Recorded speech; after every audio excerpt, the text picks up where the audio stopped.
Eat, save, and be merry with low prices and same-day delivery from Amazon Fresh. Whether you're looking for sweet deals on holiday treats or your dream gingerbread house, outshine the tree with holiday deals delivered right to your doorstep. Prime members save even more with deals on thousands of grocery items and up to 50% off on weekly favorites. Celebrate the holiday season with savings and same-day delivery from Amazon Fresh.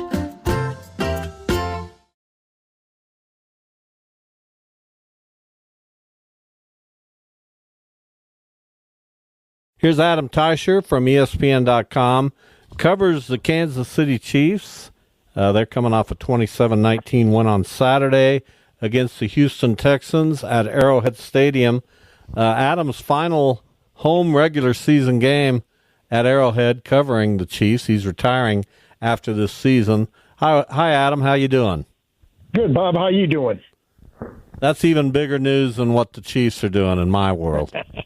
In my world, too, believe it or not. So, yeah, it was just kind of crazy. I really didn't think about it. And then I'm heading to the stadium on Saturday morning. I'm thinking, you know what? I'm not going to be doing this again, except for the playoffs. So it was a little weird just standing down on the field before the game saying, hey, I'm not going to have this view much longer, and being once the game got going, I got kind of busy. But when it was over and work was done for the day, I still reflected a little bit on what a great privilege it's been to work out of the Arrowhead Stadium press box for so much of my life. You've probably been there more than anyone, so there's been a lot of wringing of hands and nervousness about how good the Chiefs are because they had so many close calls and so many things went right for them to win a good number of their games. But here they are 14-1. They just need a win or a Buffalo loss to wrap up a bye in a home field. Where are the Chiefs? How do you feel like, what do you think their chances are to get number 3 in a row? Well, I think the AFC is about as open as I've seen it. I think the Chiefs and the Bills, and maybe you throw Baltimore in there, are formidable. But I feel like it's, hey, 4 through 7 could make some noise in the playoffs this year. I don't think there's just this huge gap that there's been in the past. I mean, there's been playoff teams in recent years. Pittsburgh was one, for instance, last year. You knew they weren't going very far in the playoffs. I don't know who you can say that about this year. I mean, I don't think Denver's good enough to beat a series of good teams, but they're good enough to beat anybody on one day. So I think it's going to be a weird year that way. And, I don't think there'll be any gimmies in the playoffs. And so, what's the Chiefs ready for that? I think they're good enough to do it, but, boy, I still think there's things to fix for them. Defensively, they haven't been what they were last season. And, when they were struggling offensively, but they knew they would be in every game because their defense was so solid. And this year, they just can't get a big play to save their lives offensively, and that's costing them. And they're having to be so efficient and make so much of every possession they have because otherwise they just can't do enough to win a game. So it's. It's a different kind of team, no doubt about it. I think they're good enough, but will they get it done? I just don't know this year. I certainly didn't think last year's was going to be a Super Bowl team going into the playoffs, and yet they did it. So I think I've learned to never say never with these guys because they're so resourceful in a lot of ways. So who wants to be involved in a close game with the Chiefs down the stretch and doesn't think that the Chiefs are going to be the ones to make the plays? They've just been so consistent with that, and it's hard to say they can't do it again. So on your outlet this morning, ESPN.com, Bill Barnwell wrote about some of the flaws of the Super Bowl contenders and brought up Kansas City's inability or maybe unwillingness at times to throw the deep ball. How much of a flaw do you think that is at this moment for the Chiefs? How much does Hollywood Brown kind of change that dynamic? And how much do they even want to change the dynamic on something that's got them to 14-1? No, I think they do need to change that dynamic. I agree with Barnwell on this one that it's going to be hard for the Chiefs to beat a series of good teams the way they've been operating offensively. You know, you look at the game 2 weeks ago in Cleveland, and the Chiefs ran 78 plays on offense, which is a good number. I mean, it's not a record or an inordinate amount. I mean, you see it every now and then, but that's still a good number. So they ran 78 plays, and they had 2 plays of more than 15 yards, and neither of those were really long. One was 21 yards, one was 23 yards, and so you wonder why they get 6 turnovers and still only score 21 points. That's partially why they just can't get the ball down the field in it with any kind of consistency. Then you look at the game against Houston the other day, and Chiefs had 70 offensive plays, and they had 1 play of more than 20 yards, and that was the 36-yard pass to Samaje Perine. So it is a real problem for the Chiefs. They're having to do so many little things well, including make plays on third downs to keep drives going so they can survive. And sooner or later, that's going to catch up to you.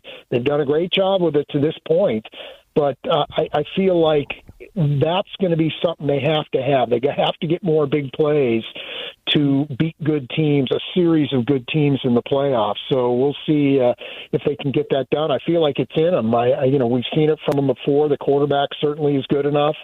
I think Hollywood Brown is making a difference, or is going to make a difference.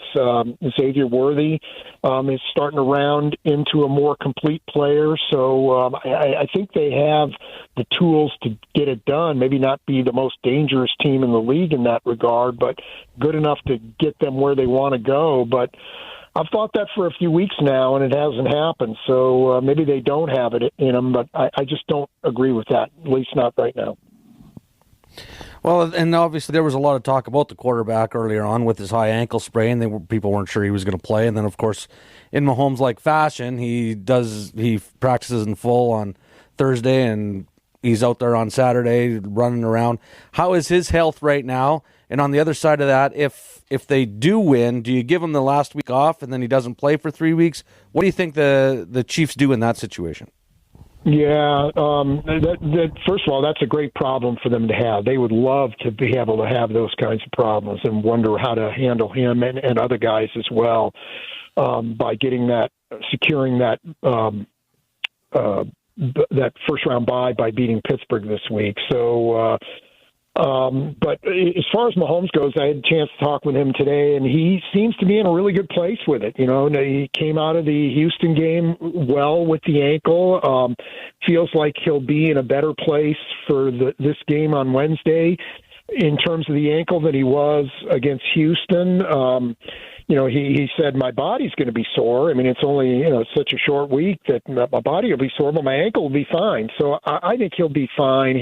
We saw last week, he could do the things he needs to do to be effective on that ankle. So I think he'll be fine. And what they do with him, I don't think you let him rest this thing. If they can win against Pittsburgh, you sit him out against the Broncos, you let him take it easy during the bye week, and then you play him. So I think I think that's the best way for the Chiefs to go. This has been a hard season for a lot of the Chiefs, for him in particular. He's taken more hits than he has in any season of his career.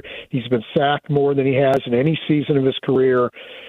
They need to give him a break here, and they ask a lot of him, and usually delivers, but they need to give him a break. And yeah, it's not ideal having so much time off, but if anybody can stay sharp, it's him. So I feel like that's the best way for the Chiefs to go.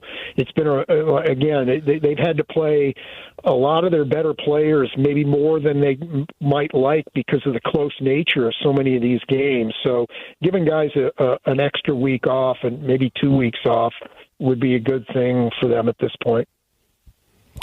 Adam Teicher with us. I got one question to ask you. It's more of an inside football, actually inside journalism question, maybe one better ask over a glass of vodka and orange juice. Who's your favorite person to interview during your time covering the Chiefs?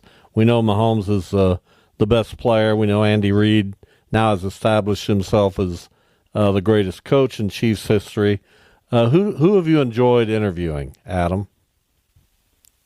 Oh, I'd have to really think about that maybe to give you the most accurate answer. But the guy who just pops into my head immediately is Dick Vermeil, because he was just such an open book. He would tell you what was on his mind and what he was thinking and how he was feeling, and he felt like it was a benefit to everybody to sort of open up what he was thinking and what the organization was thinking to the fans, and he could do that through me. So I always enjoyed talking with Dick Vermeil. I thought I was always going to get the truth, and I was always going to get it unvarnished, and so it was. There've been others over the years for sure, and so several players and other coaches, but the one who stands out right now, at least without giving it some good thought, is Dick Vermeil. Plus, just a really good guy, and what you saw with Dick Vermeil was who he was, and there were never any pretensions or anything like that. Wonderful guy. Yep. Adam, we really appreciate your time. Hopefully we'll get to talk to you again as the Chiefs approach the playoffs. But you're always great to come on our show, and we appreciate it, and have a very Merry Christmas. Merry Christmas to you all, too, and we'll talk to you guys down the road.